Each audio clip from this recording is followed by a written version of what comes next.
you're forced to inactivity due to the injury. And that is a situation when actually going up to that 2.0 grams per kilogram per day really does help a lot in the prevention of the loss of muscle mass. That Triathlon Show, episode 95.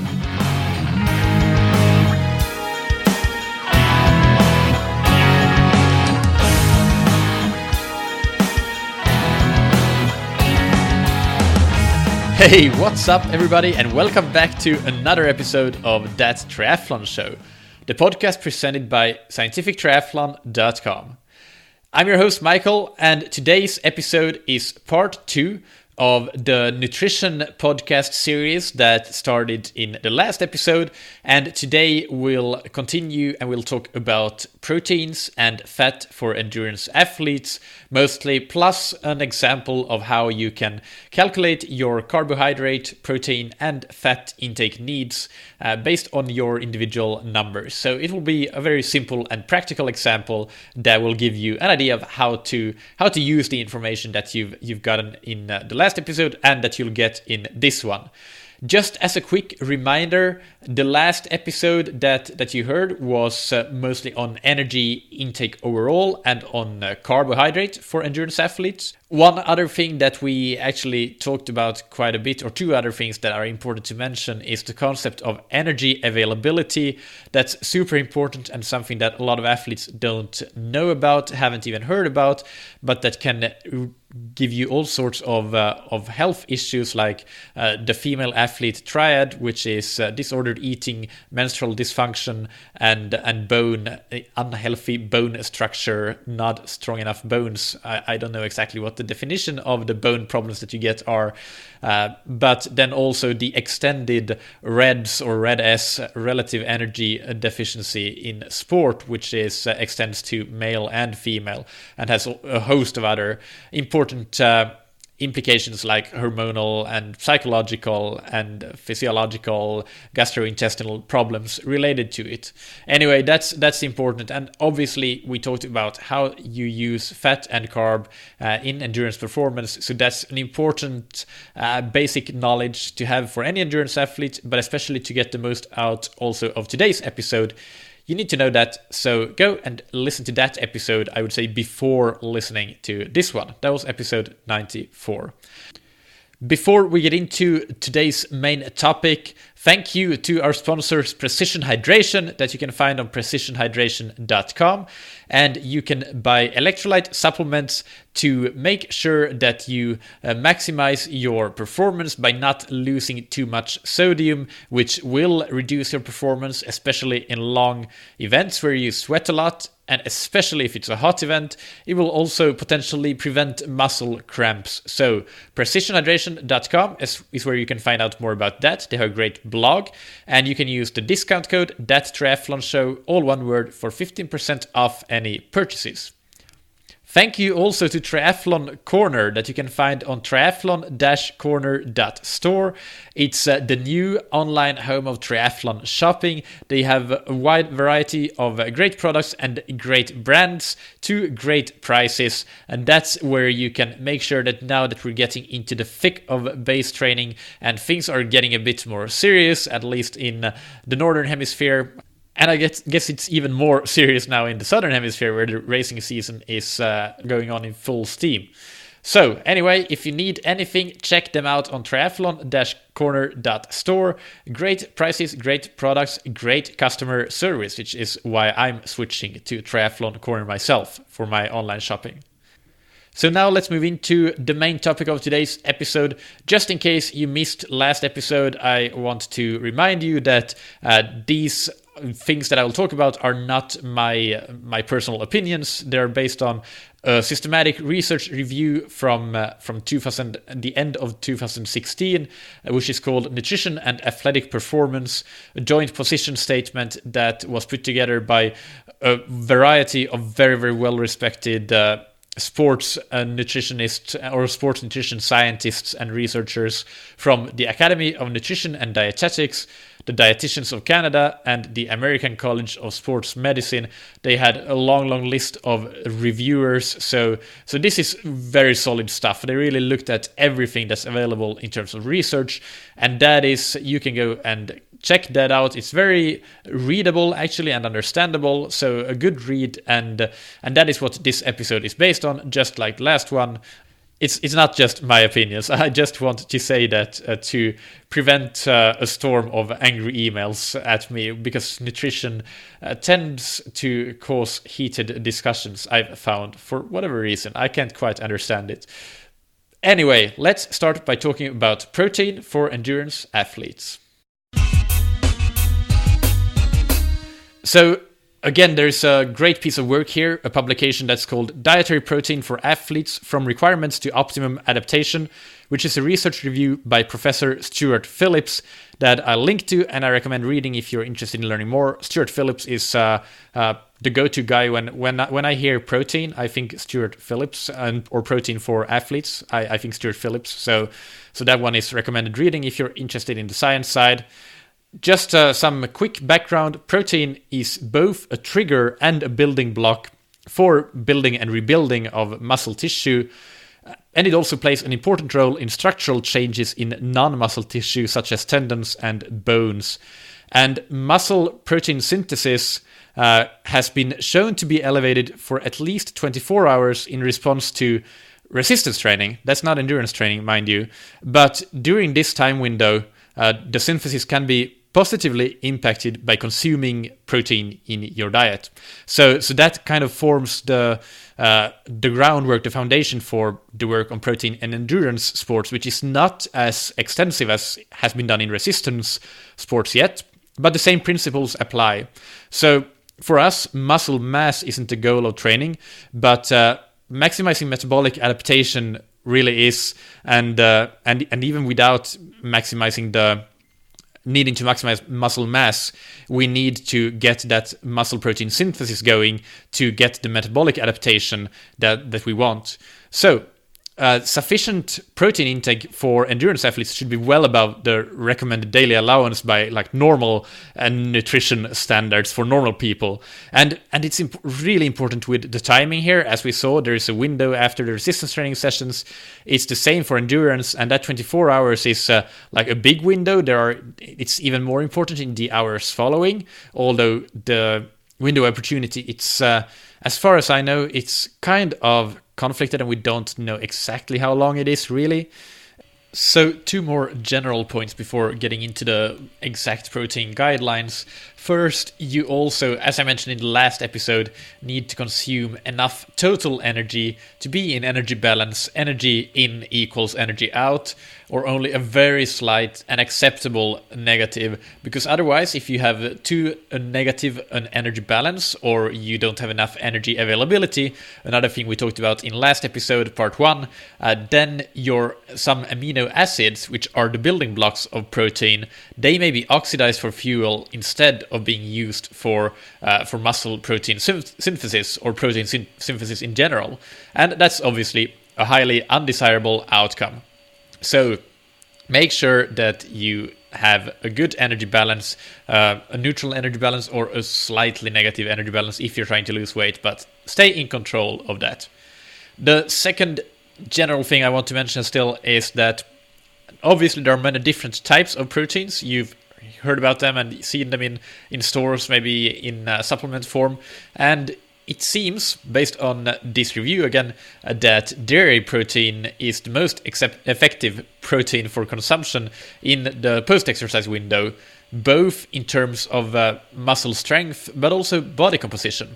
And one of the main advantages of dairy protein is its leucine content, which is an essential amino acid, and simply because it's got a favorable digestion and it absorbs well. So dairy protein that you can find either in supplements, but also in dairy foods, obviously, are really great. But there are other types of proteins that have shown good results as well to consume after exercise, and examples are lean meat, whey protein supplement, casein, soy protein and egg protein. And many of them, as you understand, are in powder form.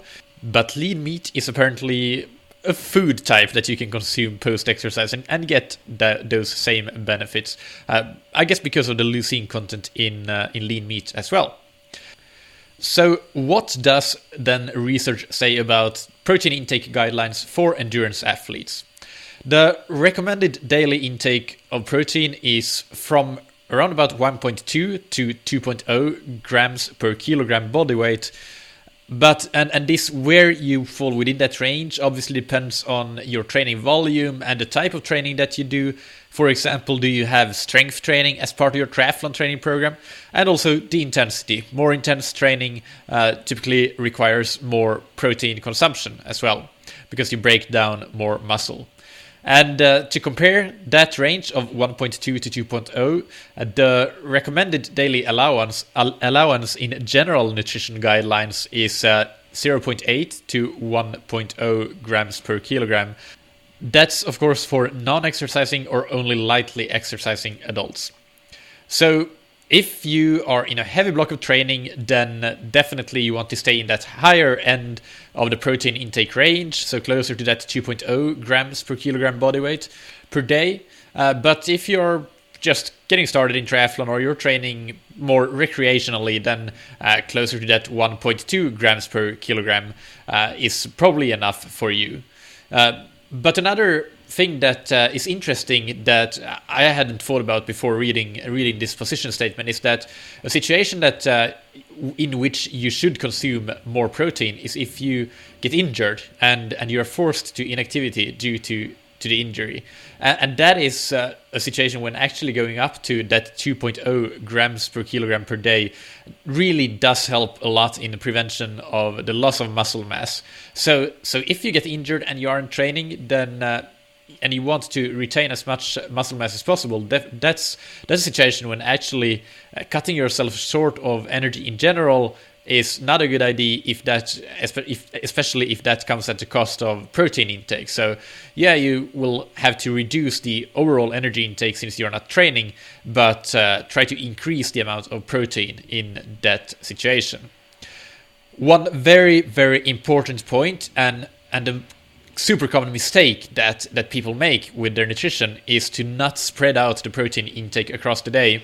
It's so much better to have multiple moderate amounts of high quality protein. So for example, every 3 to 5 hours over the course of multiple meals, every meal during the day should contain a piece of protein and also potentially some snacks. This again depends on how much you're training.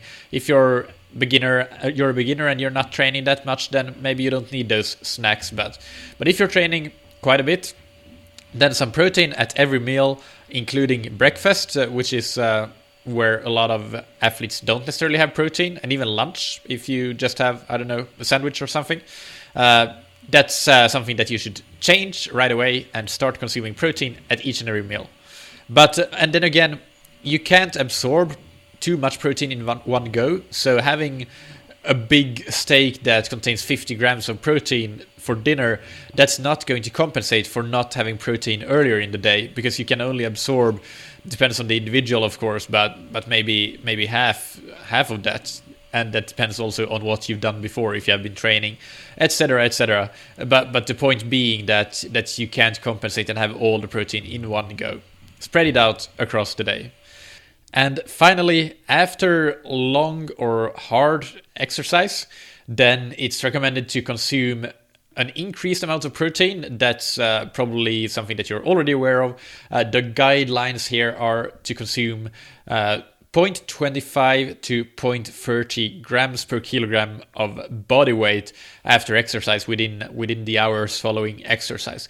We'll talk a bit more about the timing of nutrition pre, during and post in a follow-up episode to this. I don't know if it's the next one, probably a bit later, because I haven't prepared it yet and it will take me some time. But anyway, there will be a follow-up episode with more specific guidelines on what to do in and around exercise. But 0.25 to 0.30 grams per kilogram. For example, for me, let me just bring up my calculator again. let's say 0.3 times 68 kilograms, that's 20 grams of protein. That's usually actually what I consume, what I try to consume. For example, in a post-exercise smoothie, I would have a scoop of protein powder that has almost exactly 20 grams of protein. So do that calculation for yourself, and see where you fall. All right, so that's about it for protein. Now let's move on to talk about fat. So I haven't really found any review on fat for endurance athletes that's any better than to actually just read the section on fat in the position statement itself. Of course, every study or publication that I mention here will be linked to in the show notes and episode description, and I highly recommend checking out this position statement because it's pretty easy to understand and easy to read, actually, compared to many reviews that are out there, even if you don't have a background in science. So definitely recommended. And if you're interested in fat, go and check out that section. So basically, some general facts about fat is that healthy fats are an absolutely necessary, essential component of any good diet. In addition to getting energy from it, which is obviously important, it contributes to the construction and function of the cell membranes, and it also enables the absorption of some really important vitamins that in the absence of these healthy fats couldn't really be absorbed at all. So that's super important. And of course, as I mentioned and talked about quite a bit in last episode when we talked about how to use carbs and fat for fuel for endurance performance, fat is, together with carbs, the main source of energy that can be used and turn into energy that the muscles can use to fuel endurance performance, to get you to swim, bike, and run. So that's obviously, for us as endurance athletes, that's right in the bullseye. But then again, as we also talked about, fat stores, even in the leanest of athletes, are pretty abundant in the body. So you don't need to consume fats just for the sake of refilling the available fat stores for endurance performance. That's not the point here. But the point is just to be aware of the fact that you are using fat when you exercise and race. So another general point, going through them here, the way that they kind of popped up in the position statement is try to limit the amount of saturated fats to 10% or less of the total amount of calories that you get from fat, and focus on consuming the essential fatty acids like omega-3 and omega-6 fatty acids. That can be found in, for example, fish and olive oil, and you can just Google it and get a long list of where you can find those essential fatty acids. So what is the energy amount that's recommended to get from fat intake? Well, according to the position statement, you should get at least 20% of your total energy intake from fats. The primary reason for that is that a lower fat intake could lead to a detrimental reduction in the intake of those essential fatty acids that I just mentioned, and also a detrimental reduction in the absorption of those fat-soluble vitamins. So those are the two main reasons, and there are no guidelines for how much you should get in at most, or how much you should get in as long as you stay above that 20% of total energy intake.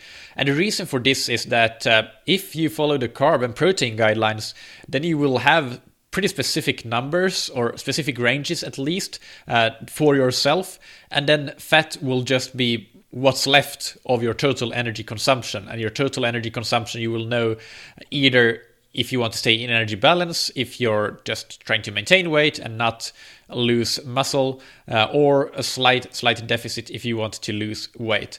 So yeah, just the fat intake is the total energy intake minus the protein and carb intake. So calculate those first. I just talked about proteins, and in the last episode we talked about carbs, so go and check that out as well. But you will probably automatically end up with a fat intake in the range of 20 to 30% of your total energy intake. I'll give you an example in a little bit, but first let's talk a little bit more. I did talk about this in the last episode when we talked about carbs, so there is some overlap to this, but I still want to tackle the fact of using fat for fuel, oxidizing fat to fuel endurance performance. So one important point to make here is that you can train your ability to oxidize fat, but to really be able to maximize that ability, you need to use nutritional strategies. Just training isn't enough. So obviously you need to combine nutritional strategies with training strategies. But these include the usual suspects: training fasted, but even more so training with depleted glycogen stores, as we talked about last episode, meaning doing a second training session in the same day after a first glycogen depleting session and not refueling with carbs after that. So that's actually better, much more efficient than training in a fasted state. Also, there are some nutritional strategies like intake of certain types of fat that trigger fat oxidation in the exercise that follows. And there are some products for this, and probably some natural substances. And to be completely honest, I'm not completely aware what exactly is fad and what works, and the position statement doesn't elaborate on this, and I haven't researched it, to be honest, so you need to do some research yourself. But what I would say is that those strategies that I mentioned before, training fasted and training with depleted glycogen stores, are much more important and much higher in priority compared to adding those exogenous supplements before exercise, or whether they're supplements or foods. That's my take, but that's not from the position statement, so don't take that for an absolute truth. Then low carb, high fat diet, they improve your ability to metabolize fat, but at the same time they greatly reduce your ability to oxidize carbs. This is something that we talked about last time, so I won't talk about that too much.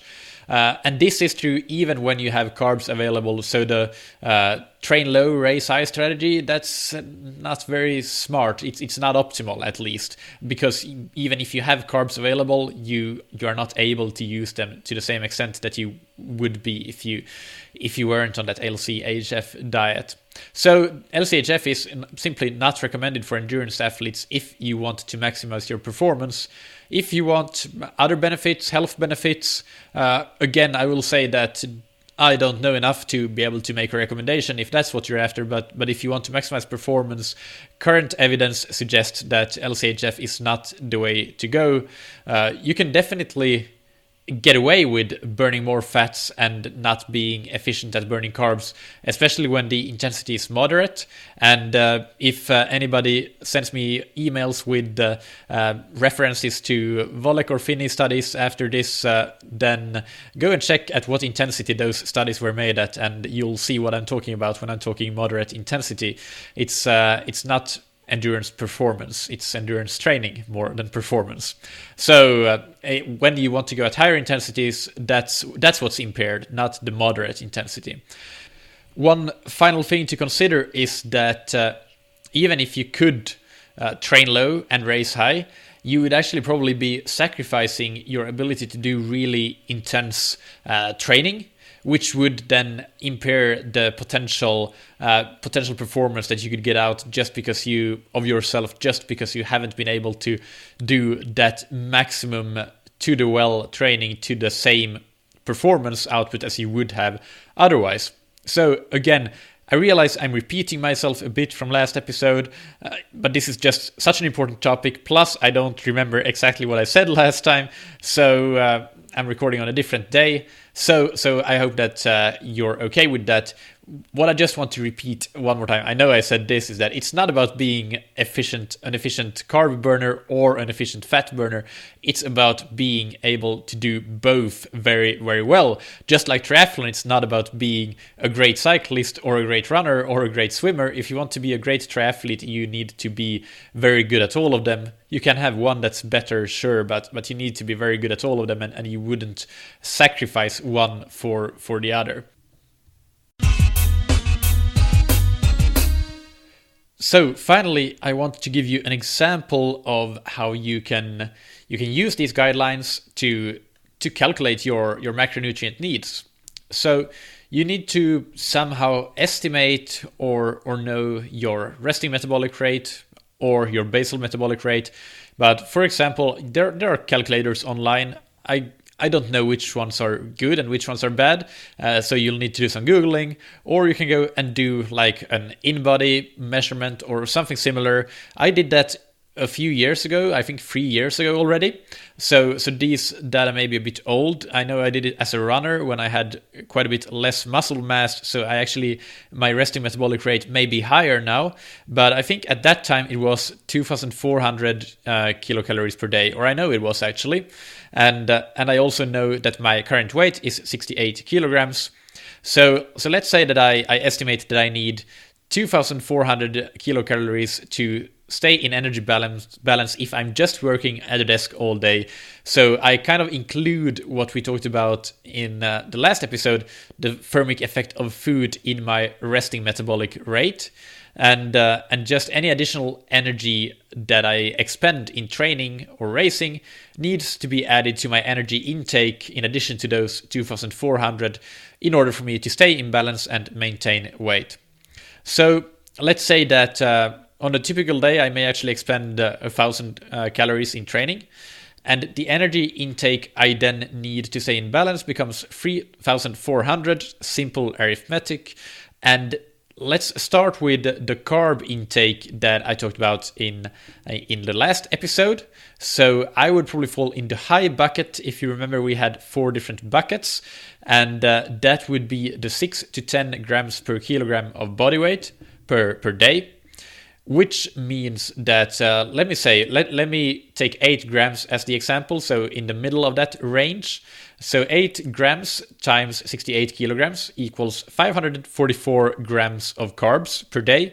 And that equals, when you multiply 544 by 4, because there are 4 calories per gram of carbs, 2,176 calories of carbs. So that's my carb intake. And if I then take 2,176 and divide that by 3,400, I get 0.64. So 64% of my energy intake would come from carbs. Then from the protein range that we talk about in this episode, that range was 1.2 to 2.0 grams per kilogram body weight. Let's again use the midpoint of 1.6 grams per kilogram. That's probably what I would do for a non-strength training day. But if I have a strength training session on that day, I would definitely try to pick the high end and go to 2 straight away. But again, let's say it's an endurance day. So 1.6 times 68 equals 109 grams of protein. And again, we can multiply the grams of protein by 4 to get the protein amount in calories, and that becomes 435. And again, dividing that by the total energy intake, 3,400 calories, that means that 13%, that is 0.13, so 13% of my energy comes from protein. And that leaves the balance of my energy intake to come from fat.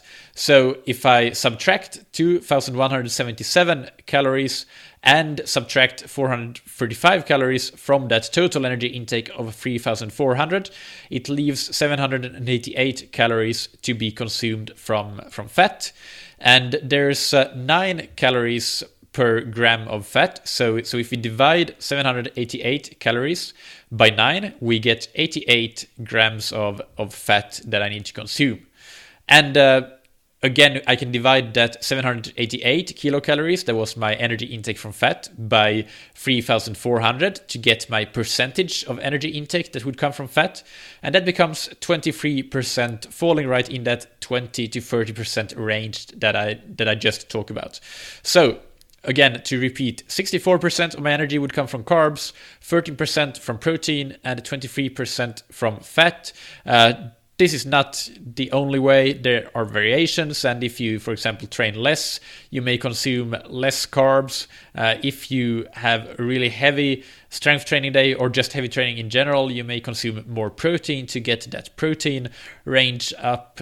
That would probably actually, if I were to do this really properly and not just for example purposes, I don't calculate my energy intake by any means at this point, but I actually think that it would make sense in this period of training for me to maybe bump up the protein intake a little bit.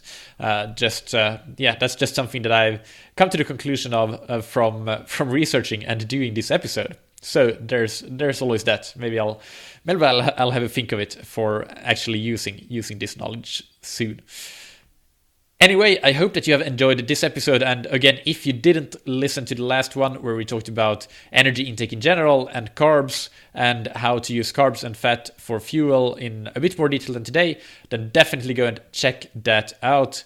And there will be follow-up episodes on body composition and also on fueling before, during, and after workouts. But I don't know yet exactly when they will come out. There will probably be an interview episode after this one, but my scheduling is a bit up in the air at the moment after a few rescheduled interviews. So next one is a surprise for me at this point at least. But again, you can find the show notes on thattriathlonshow.com as usual. If you have questions or comments or feedback or your thoughts and want to share what you do and what's working for you, because again, as I said in the last episode, at the end of the day, nutrition is and should be individual. There's no one-size-fits-all solution, the same as with training. So I want to make that clear. This is what research has found to be the most effective based on current evidence for endurance athletes, but that's not to say that everybody falls in this same bucket, because everybody is not the average person that takes part in a research study. So and also actually one important thing to point out is that a lot of times the people taking part in research studies are university students. So I have cited some or read about some studies in masters athletes that were included in that position statement, but usually in sports science the majority of subjects are university students, so there's a bias towards that population. Thank you to Triathlon Corner for sponsoring this episode and making sure that I can get you these episodes twice per week, actually 3 times per week now that I do beginner tips as well. Triathlon Corner is the new online triathlon shopping home, and you can find them on triathlon-corner.store. They have great products, great prices and deals, and ship worldwide. Anything that you lack for this upcoming training season, now that we're really getting back into training, into the base phase, if you have summer races coming up in the Northern Hemisphere, or anything that you need to tune up for your ongoing racing season, for example, if you're in the Southern Hemisphere and in the thick of it right now. So, triathlon-corner.store. Thank you also to Precision Hydration. Remember that one size does not fit all when it comes to hydration, so you can take Precision Hydration's free online sweat test to learn how you should hydrate, how much sodium you need to get in, to consume during that exercise or that event. That's something that I'll talk about a lot in the episode, the follow-up nutrition episode, where we'll have pre, during, and post workout nutrition. And in the during part, sodium is definitely an essential component of that. Anyway, if you go to precisionhydration.com and use the discount code ThatTriathlonShow, you can get 15% off any of their products. Thank you, as always, for listening. Keep training smart and keep loving triathlon.